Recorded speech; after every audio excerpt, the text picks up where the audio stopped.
हवामान बदलाच्या संकटामुळे महागड्या रासायनिक खतांचा आणि कीडनाशकांचा वापर शेतीत वाढताना दिसतोय।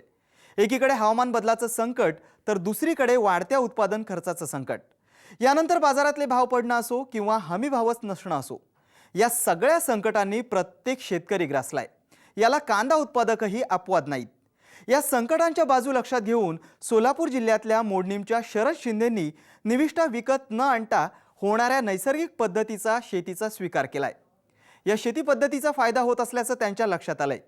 नुकतंच त्यांना 1 एकरात 8 ते 10 टन कांदा उत्पादन हाती आलंय। यापासून त्यांना किमान 2.25 लाखांचा निव्वळ नफा मिळणार आहे। तो कसा हे जाणून घेण्यासाठी आज आपण सोलापूर जिल्ह्यातल्या मोडणीमला जाणार आहोत।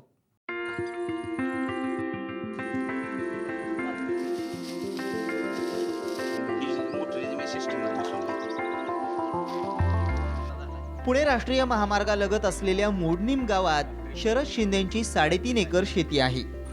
शेतीसाठी पुरेसं पाणी नसल्यानं ते कमी पाण्याची पिकं घेत होते, पण बोरवेलच्या भरवशावर त्यांनी फळबागायतीच्या पिकांकडे आपला मोर्चा वळवला आणि 4 पैसे मिळवण्याचा मार्ग त्यांना गवसला। पहिली रासायनिक शेती करायचो आणि पाणी भरपूर असल्यामुळे शेती चांगली करून माझं 2002 साली डाळिंब एक्सपोर्ट झालं। त्यावेळी पैसे बंद झाले। त्याच्यानंतर 2006ला अतिशय वाईट परिस्थिती आली, म्हणजे तेल्या आला। तेल्याने 2-3 वर्ष मला अतिशय म्हणजे लय बेकार अवस्था झाली। त्याच्यानंतर भरपूर खर्च झाला, पैसे जेवढं मिळलं तेवढं त्यात गेलं।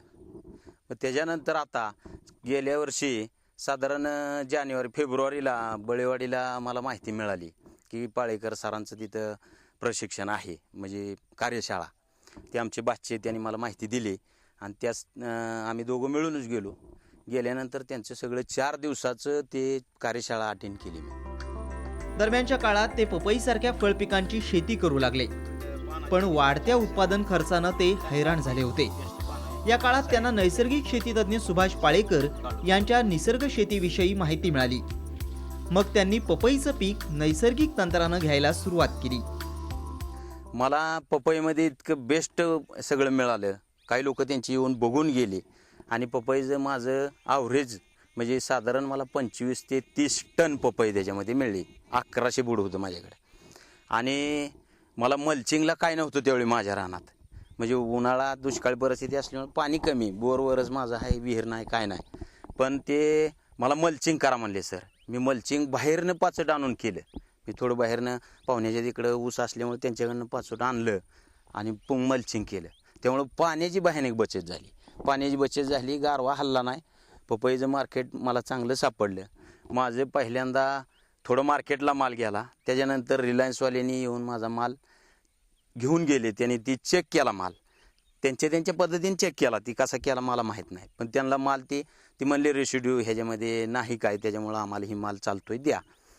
त्यांनी पुन्हा मला 9 रुपयापासून ते 17 रुपयेपर्यंत रेट त्यांनी मला दिला। त्याच्यामध्ये मला 2.25 लाख रुपये मला 1 एकरामध्ये 1100 बुडात झाले। पपईच्या पिकापासून शिंदेना 2 वेळा उत्पादन मिळालं, त्याचा दुहेरी फायदा त्यांना झाला। काही लोक पपई संपली की काढून टाकतात, मी काढली नाही लवकर, पुन्हा राखली पपई। तर ती भाजीसाठी पपई म्हणून पुन्हा एकदा मला 8 ते 10 हजार रुपये देऊन ती घेऊन गेली पुन्हा, आणि त्याच्यानंतर मी पपई मग आता काढली, म्हणजे पपईचा पूर्ण सीझन संपल्यावर। त्याच्यानंतर मग आता ह्याच्यामध्ये कमी पाण्यावर आपल्याला काय घेता येते, तर जूनला पाऊस पडेल, जुलैला पाऊस पडेल ह्याच्यावर वाट बघत बसलो, पण पाऊस काय पडेना। पण कमी पाण्यावर सरांनी मला मार्गदर्शन केलं, कांदा तुम्ही लावून घ्या आणि नुसता फवारला तरी चालेल। नुसता फवारायचो वरनं कांदा आणि जीवामृत फवारायचो। लागवड मी केली 8व्या महिन्यात, साधारण 3/8ला लागण केली मी। 3/8ची माझी ही लागण आहे। 3/8 ते 10/8च्या दरम्यान माझी लागण चालू राहिली। लागण झाल्यानंतर जसं मी पाणी थोडं सोडत, फवारत, जीवामृत देत, पुन्हा लिंबोळीची पेंट पण दिली मी त्याला, दुराळेवणी लिंबोळीची पेंट देत गेलो।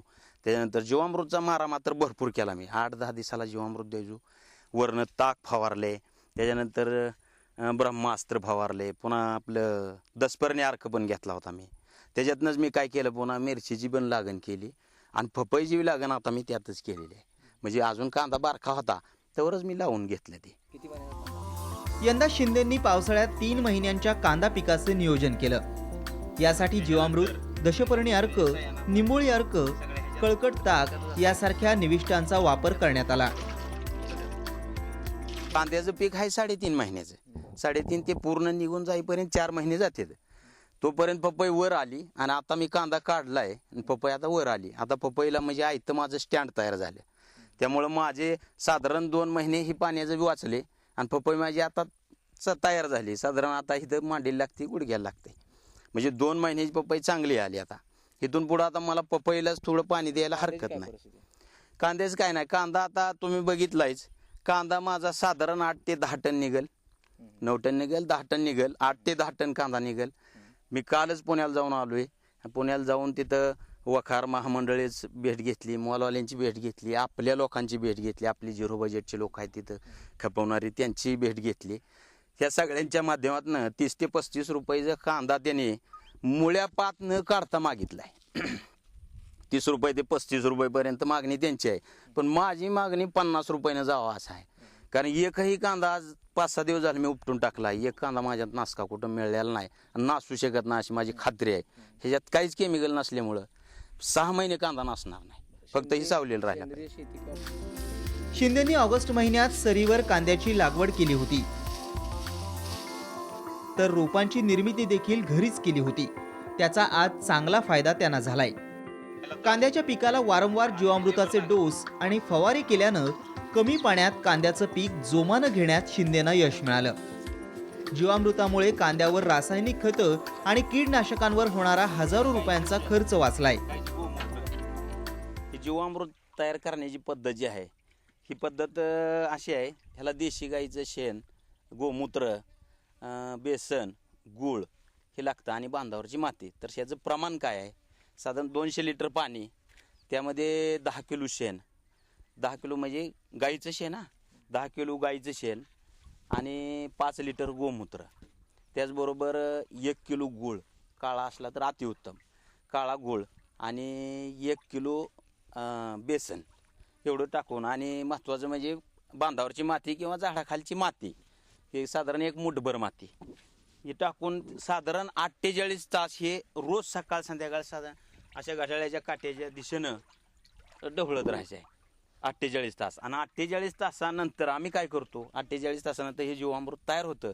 आणि जीवामृत तयार झालेलं जीवामृत हे आम्ही, आमचा एक गाडा आहे, त्या गाड्यावर आम्ही ही खाली आणतो, ती 200 लिटरचा ड्रम, आणि ह्याच्यामध्ये आम्ही त्या प्रमाणात टाकलेलं असल्यामुळे ह्याच्यात टाकून हे जीवामृत तयार झालेलं जीवामृत 48 तासानंतर जे तयार होतं जीवामृत, ते आपण दुसऱ्या दिवशी, तिसऱ्या दिवशी सोडू शकतो. ते सोडण्यास योग्य होतं. शिंदे यांना कांदा पिकासाठी 3 महिन्यात बियाणं, मजुरी तसंच मशागतीसाठी एकरी 10,000 रुपयांचा खर्च आलाय.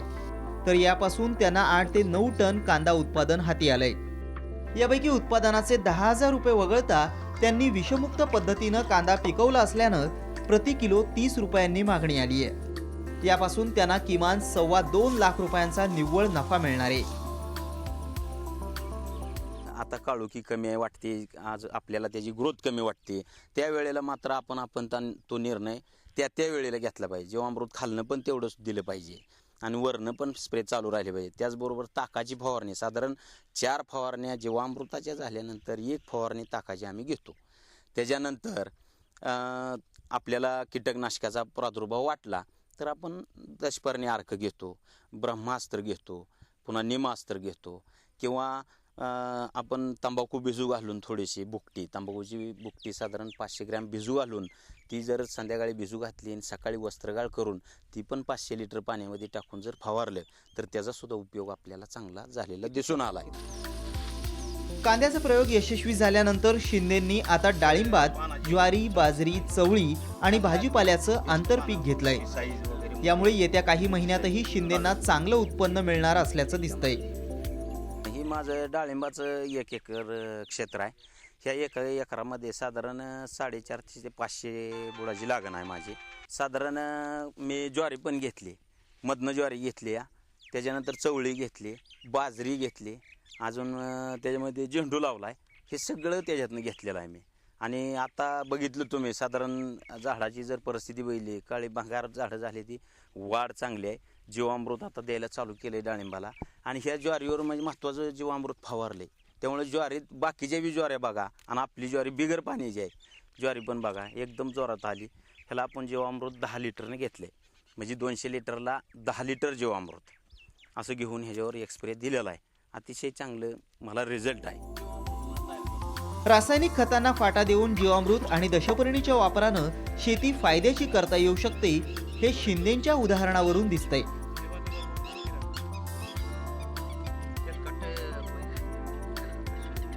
राज्यात अवकाळी पावसानं अनेक शेतकऱ्यांचं कांद्याचं पीक भिजून नुकसान झाल्याची उदाहरणं ताजी असताना शिंदेंचा कांदा मात्र रसायनमुक्त असल्यानं खराब झाला नसल्याचा त्यांचा अनुभव आहे.